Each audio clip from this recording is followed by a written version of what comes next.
مفتی خالد الازہری کے اصلاحی بیانات اور وظائف کے لیے مفتی صاحب کا یوٹیوب چینل سبسکرائب کریں۔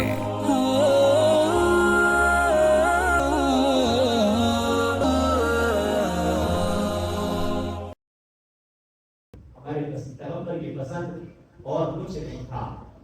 ہر آج بھی اگر مسلمان بیدار ہو جائے، بیدار کون کرتا ہے؟ لیڈر بیدار کیا کرتے ہیں۔ ہمارے پاس لیڈرشپ کی کمی، لیڈرشپ نہیں ہے مسلمانوں کے پاس، نہ ملکی سطح پہ نہ عالمی سطح پہ۔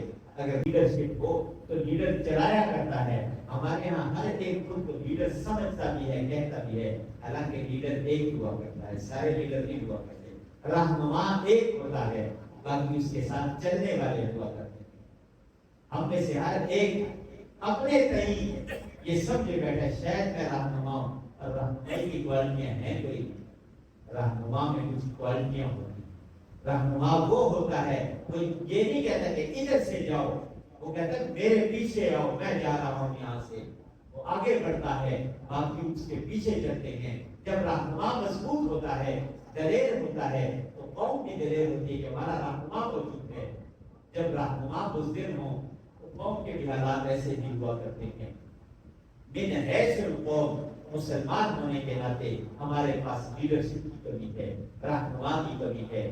اللہ سے یہ دعا کریں، اللہ ہمیں کوئی ایسا رہنما نصیب کرے کہ جو ہماری رہنمائی کر سکے، جو قوم کو ایک سمت میں لے کے چل سکے۔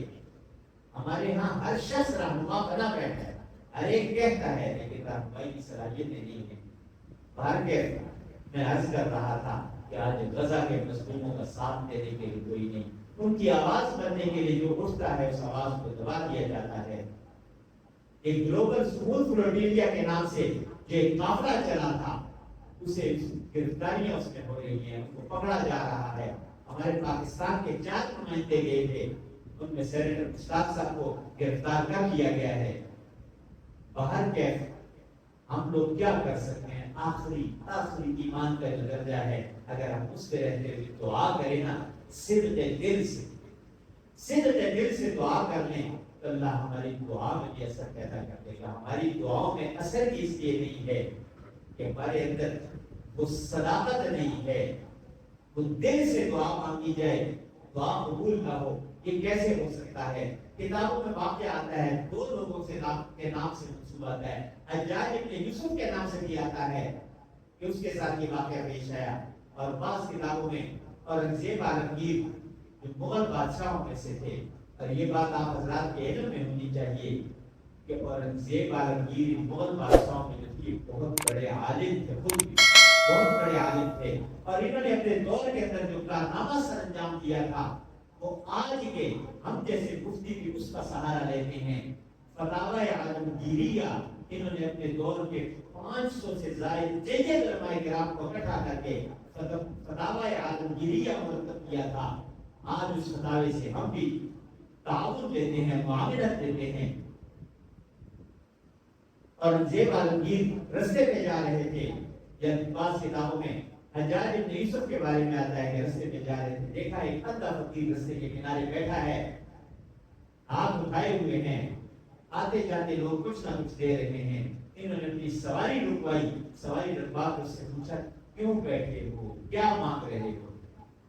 ہاتھ اٹھائے ہوئے بیٹھے ہو، ہاتھ کیوں اٹھائے ہیں، کیا مانگ رہے ہو؟ کہنے لگا آنکھیں مانگ رہا ہوں۔ نہیں ملی، کتنا عرصہ ہو گیا؟ 10 سال ہو گئے، آنکھیں مانگ رہا ہوں، آنکھیں نہیں ملی۔ کہنے لگے میں فلاں جگہ تک جا رہا ہوں، واپس آتا ہوں، اگر تیری آنکھیں ٹھیک نہ ہوئی تو میں تیرا سر تن سے جدا کر دوں گا۔ یہ کہہ کے بادشاہ چلا گیا۔ پھر پیچھے فقیر کو اپنی موت نظر آنے لگی، رویا پیٹا چلایا، دل سے دعا کی، اے اللہ آنکھیں نہیں چاہیے، اب جان بچا، اے اللہ جان بچا۔ اللہ کی کرنی ایسی ہی، جب بادشاہ واپس آیا اس فقیر جو نابینا تھا وہ بینا ہو چکا تھا، اس کی آنکھیں ٹھیک تھی۔ پوچھا اب بتا کیا واقعہ تھا؟ کہنے لگا بات یہ تھی، یہاں بیٹھا میں تھا آنکھیں مانگنے کے لیے، آتے جاتے لوگوں نے کچھ نہ کچھ دینا شروع کیا، چلو آنکھیں ملے نہ ملے پیسے تو آ رہے ہیں، پیسے آنے لگے، میری دیہات بنتی رہی، میں بیٹھا رہا۔ آج جب آپ نے کہا کہ میں واپسی پہ اگر آنکھیں ٹھیک نہ ہوئی تو سر تن سے جدا کر دوں گا، میں نے پھر دل سے دعا کیا اللہ جان بچا، تو آنکھیں ٹھیک ہو گئی۔ کہنے کا مقصد یہ ہے کہ جب دل سے دعا کی جائے، یہ کیسے ہو سکتا ہے کہ قبول نہ ہو؟ دعا دل سے ہو قبول نہ ہو، یہ ہو نہیں سکتا۔ اور ایک بات اور ہے، پانچوں نمازوں کے بعد دعا، یہاں بھی ہمارے بعض لوگ کہتے ہیں دعا نہیں ہے، اللہ سے مانگو، ہر وقت مانگو، ہر وقت مانگو۔ حی علی الصلاح کی آواز ہمیں مسجد سے آتی ہے، حی علی الفلاح کی آواز آتی ہے۔ انسان آواز دیتا ہے نا، اس وقت انسان اذان دے رہا ہے، مؤذن اذان دیتا ہے، آ جاؤ صلاح کی طرف، آ جاؤ کامیابی کی طرف۔ اگر اس پہ جا کے ہم دعا کرتے ہیں، دعا قبول ہو نہ ہو، لیکن ایک ندا آسمان سے لگائی جاتی ہے کوئی ضرورت مند، میں اس کی ضرورت کو پورا کر دوں، ہے کوئی محتاج، میں اس کی محتاجی کو دور کر دوں، ہے کوئی بیمار، میں اسے شفا دے دوں۔ حل قضا و قضا حدیث میں برکہ کہتا ہے، یہ ندا اللہ کی طرف سے لگائی جاتی ہے۔ یہ انسان جو ندا دیتا ہے یہ ہم کانوں سے سنتے ہیں، مسجد سے جو اذان آتی ہے کانوں سے سنتے ہیں، لیکن جو ندا اللہ تبارک و تعالیٰ کی طرف سے صبح کے وقت، صبح صادق سے پہلے تہجد کے وقت لگائی جاتی ہے، وہ ندا صرف دل والے سنتے ہیں، وہ ندا صرف دل والے سنتے ہیں۔ اور وہ ندا جب لگائی جاتی ہے، اس کی مثال ایک دنیاوی چیز سے سمجھا دوں، حالانکہ مثال کا کوئی جوڑ نہیں ہے، لیکن بات سمجھانے کے لیے بات سمجھ میں آ جاتی ہے۔ ہمارے اس معاشرے کے اندر اکثر اوقات آپ حضرات نے سنا ہوگا، کچھ بچے کسی گھر کے باہر کھڑے ہو کے آواز لگاتے ہیں، کڑیوں بڑیوں بڑی بھی چیز لے جاؤ، سنا ہے نا، اکثر اوقات سنتے ہیں۔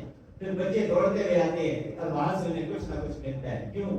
اس لیے کہ وہاں ندا لگائی جائے، آ جاؤ لے جاؤ، آ جاؤ لے جاؤ، وہ آتے ہیں لے جاتے ہیں، آتے ہیں لے جاتے ہیں۔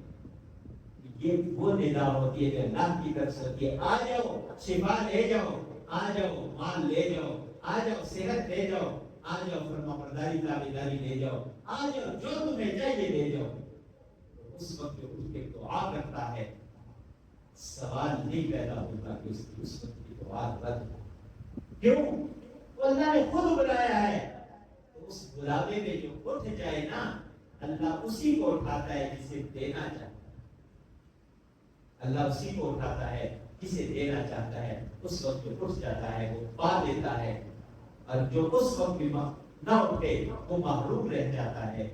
خدا کوشش کیا کریں نماز پتگارہ کی بھی، کیونکہ اس کی تو پوچھ ہونی ہے، اس پہ پکڑ ہونی ہے۔ اول ما یحاسب به یوم القیامت الصلاۃ، قیامت کے دن سب سے پہلا سوال مسلمان سے نماز کا ہوگا۔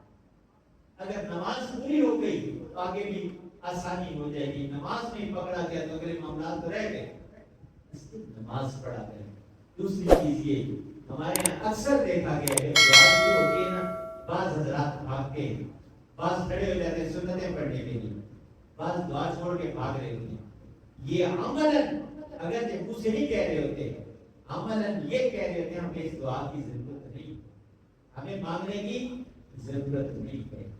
جو اللہ کے سامنے بے نیازی دکھائے نا، بے نیاز ہونا صرف میرے رب کی صفت ہے، اس کے سوا کسی کی صفت نہیں۔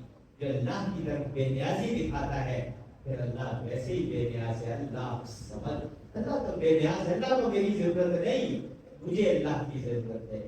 دعا یہ کرنی ہے کہ پروردگار تیرے بے شمار بندے ہیں، تیرے میرے سوا بے شمار بندے ہیں، لیکن اے اللہ میرا تیرے سوا کوئی رب نہیں، اے اللہ میرا تیرے سوا کوئی رب نہیں، میرا تو ایک اکیلا یکتا رب ہے۔ میں تجھی سے مانگتا ہوں، تیری طرف ہی آتا ہوں، میری سارے سوال تیرے سامنے ہیں، میرے سارے سوال تیرے سامنے ہیں، میری ساری حاجتیں تیرے سامنے ہیں، میری ساری ضرورتیں تیرے سامنے ہیں۔ اے اللہ میں تجھ ہی سے مانگتا ہوں، اے اللہ میں تجھ ہی سے مانگتا ہوں، تیری ہی عبادت کرتا ہوں۔ ہم نماز میں کھڑے ہو کے پڑھتے ضرور ہیں ایاک نعبد و ایاک نستعین، جس دن ہم